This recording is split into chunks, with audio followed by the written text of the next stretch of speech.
Basically, there was a call that came into the New Haven non-emergency number at 1:51 in the afternoon about a bomb threat. The individual referenced specific locations, and we passed along that information quickly to the Yale PD, and they have evacuated the areas between York, Elm, College, and Crown. Before I hand it over to Chief Dominguez, I wanted to say thank you to New Haven Police Department, New Haven Fire Department, and the Yale PD for acting so quickly. We take these threats very, very seriously, and clearly we are looking to track down the individual that made this call. And I'll hand it over to Chief Dominguez. Hello, everybody. So just to add on to what the mayor has already said, New Haven PD and obviously Yale PD are working in conjunction currently. We do have our emergency services activated, specifically our HDU unit with our bomb dogs. The area will be shut down for a considerable amount of time because at some point we will have to make sure all the buildings are safe. We have called in extra resources in terms of other explosive dogs, just because what we have locally is not nearly enough just to make sure that we are keeping everybody safe and we are doing a thorough job. I will turn it over to Chief Higgins, just more specifics for what is specific to Yale, but this area you can anticipate we will be shut down for several hours just in order to make sure that we are safe. We are doing everything to make sure that the surrounding areas, the students, the community are safe, and we're treating this as if it is a legitimate threat. However, at this time we are still working on all of who the caller was and everything that happened. It did come into our non-emergency.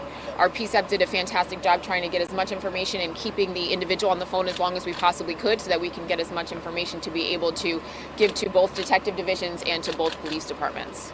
I'll turn it over to Chief Higgins. Thank you, Chief. Hi, good afternoon, everyone. My name is Ron L. Higgins. I am the Chief of Police and Director of Public Safety at Yale University. Upon receiving information from the New Haven Police Department this afternoon, the Yale Police immediately began to evacuate students and other community members, visitors as well, from the Yale buildings that were identified. We immediately sent out a text message to the entire university indicating the buildings that were identified so that members would also get this information on their phones as well. All the buildings have been evacuated.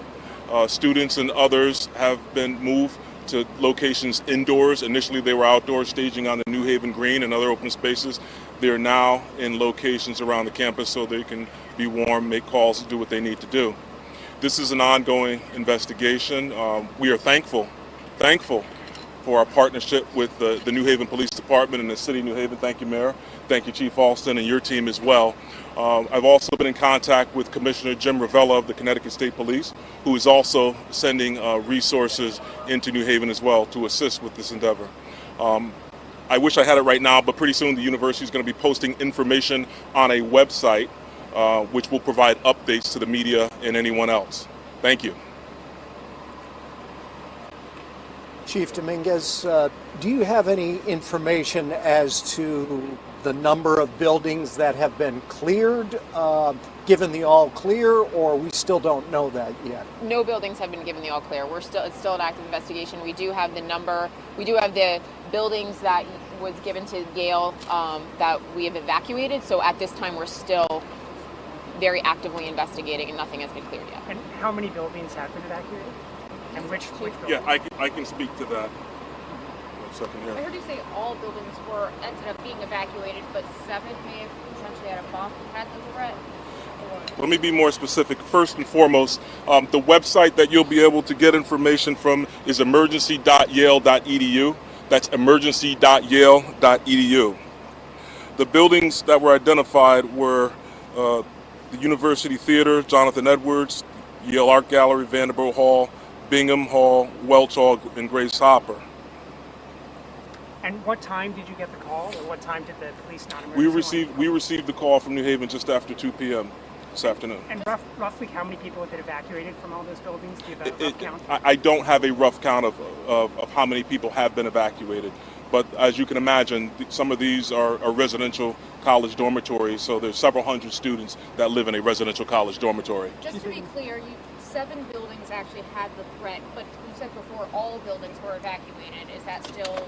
Is that? Still If I said that, I misspoke. But all buildings have not been So evacuated. only 7 buildings Yeah. that had the threat were evacuated. The buildings that I've identified, Okay, yes. that's what I want to make sure. Okay. Chief Higgins, did the caller provide a reason? He did not provide a reason. I'm not going to get into anything else that the caller may or may not have said at this time. And we heard reports that other buildings would be evacuated later. Is there a particular reason for the threats called in? Well, when you think about proximity, so out of an abundance of caution, some buildings that were proximate to these buildings that were identified, we had to make the call to evacuate those buildings as well. And how many calls did the police receive? Was this one call with a bomb threat, or were there multiple calls? There was one call. Caller indicated multiple locations. Any idea if it's a student? No, there's no way of determining that. When do we expect residential colleges to reopen, and what will be the plan if they're not able to open before nighttime? Thank you for that question. Well, one of the reasons why we moved students off the green and out of other open spaces was so that they can be somewhere warm. They have bathroom facilities, food, and any essentials. So where they are right now, they're fine. I anticipate once the state police, they arrived just before we walked down here. Our bomb squads are right now talking. They're going to be splitting up into teams, and they're going to be conducting searches of each of those buildings that's been evacuated. And once those buildings have been cleared, students and others will be allowed back into those buildings. So my hope is that within the next 2-3 hours, hopefully, students will be allowed back in those buildings. Has any federal assistance come to the scene yet? I've been in contact with the head of the FBI for the state of Connecticut. We also have someone working with us right now. Absolutely. This is a unity of effort. We have partnership with the city of New Haven, their police department, their fire department, the FBI. So we're all in this together. Can I ask who you're working with right now that you mentioned? The New Haven Police Department, the New Haven FD, the Office of Emergency Management for the city of New Haven, who's been extraordinary, as well as FBI. You're welcome. There's teams of different bomb sniffing dogs from each of those agencies that are going through the buildings as well? There will be. And how are you determining credibility on this call? Or are you just acting on a caution? We're always going to err on the side of caution, but I'm not going to get into how we're determining credibility on any call right now. Chief Can you say anything Dominguez, about what specifically was said in the threat that was given, or they just said that bombs were placed in these buildings? Yeah, I'm not going to get into any specifics of the call. The general information that I provided is just that, but this is an active investigation, active right now. In addition to the bomb squads and all the people out here in different uniforms doing the work that they're doing, there are investigators who are working right now diligently. Thank Chief you. Dominguez, can you talk about how other businesses may be impacted by this widespread, shutting down of traffic? Restaurants, Friday night's a big night. What are you telling folks who are thinking of coming into town to do shopping or restaurants? The city has put out a notice to that there is activity downtown, and if you can avoid downtown currently, to do so. Just the amount of traffic on a Friday already, coupled with a lot of the street closures, people aren't able to get through. So vehicular traffic currently isn't going to be able to get through some of the major arteries. Like I said, we hope to open it up as soon as possible. However, safety is the #1 priority. So however long it takes, unfortunately, if it impacts traffic and businesses today, we would rather everyone be safe. And that really is our first priority. What's the procedure for making sure that all of the buildings are empty of students and totally clear? I imagine Yale has confirmed that all of the buildings are empty of students by your policy and procedures in place. And then what will be the procedure for sort of going through the buildings and making sure that they're sort of clear for when people can go back in? So we have several bomb teams that will be going through that, who are very skilled in this. That's what they're kind of developing their plans now. So everyone needs to, be patient with us so that we can make sure that this painstaking process is done correctly so that everyone is safe to return as soon as possible. And you guys are working to identify who called this in. Right? Yeah, so while this current operation is happening here, we do have detectives from both Yale and New Haven who are working together to put all the pieces of information that we have from the call and to determine who this person was and to try to identify them, yes. Could you repeat which streets are currently closed to car traffic? Do you have that list?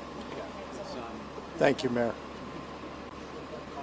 So it's a block or it's a square, it's multiple blocks, but it's York, Elm, College, and Crown. Okay. And the Chief Higgins said we hope we'll be able to open up the area in 2 to 3 hours, but we also think it's really important to underscore that it might be much longer and that people should prepare for that just in case, because it's going to take a lot of time to go through all these buildings and make sure that they're safe. Okay. Do you all have to call in for support from other cities because you have, police and fire are on duty for this? Police for regular calls for service, we do not. We have enough officers working. What we did call for help was for other bomb units to be able to help with their explosive dogs, because the amount of explosive dogs that we currently have in our region is not sufficient to be able to do a thorough search, and the amount of buildings. It takes a lot out of the dog. We want to make sure the dogs are fresh and the dogs are able to continue working. Can you talk about the person calling in on a non-emergency line? Is that an indication to you that it was something that was pretty well planned out? I wouldn't jump to any conclusions based on the call that came in. It just so happens that it came in on the non-emergency call, a non-emergency line. I'm sorry. Okay. So someone can't call a 911 line if they're not from New Haven, right? Okay. Chief Dominguez, there were reports that said there were 40 bombs Gotcha. on the call. Is there any veracity to that comment? Were any of the details of the call that we're not going to confirm right now, just the locations and that it's shut down. So if we have any updates, we absolutely will reconvene to give any further updates that are significant in any way, or that it's all. Thank you. Thank you. Thank you. Thank you.